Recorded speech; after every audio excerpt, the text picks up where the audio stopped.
What we have on our Soweto campus, which is unique in South Africa, is a school on our campus, a so-called teaching school, where we do our teacher education. The students could move from the university classroom into the school classroom, back to the university classroom. We believe a good primary school teacher must have a very sound understanding of the development of children. Then they would be able to adapt their teaching to the needs of the children.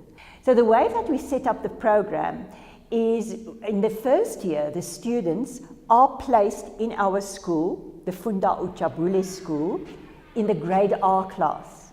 There they observe in the grade R class, and they are also assigned to a child and will follow that child over 4 years. Our Funda UJabule learners in total, when we count from grade R up to grade 6, we have 433 learners in total. The learners that we have come from Soweto, and Soweto is a very big township. Because this is a teaching school, with regards to admissions, we only admit grade R learners. We don't admit any child who comes in for your grade 2 or grade 3. And what I've seen from that, it actually helps the school to evaluate themselves. We are able to sit and say, these learners started here with us in grade R, and whatever they are giving us back is what we gave them. So that on its own gives us an opportunity to evaluate ourselves and say, are we doing well or where are we lacking? My name is Ntiki Khasu. I am grade 2 Sesotho teacher here at Funda, and I was part of the second cohort of students, and I was identified by the principal to come and work here. So I found that the method of teaching was the most significant for me. Learning how to make your own resources. For us, that was quite a big challenge.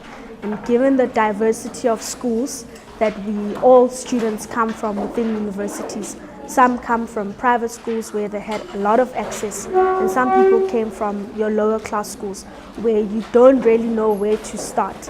And I learned that resources somehow bridge the gap between how you were taught, because the way you teach is most likely influenced by how you were taught as well. Compared to other schools, it's definitely worlds apart. In terms of the size, we cater for a small amount of learners in a class. So that is one of the differences. Also in terms of discipline, we have a lot of disciplinary problems in other schools. I mean, it's not your run-of-the-mill homework not done, chappy stewing in class.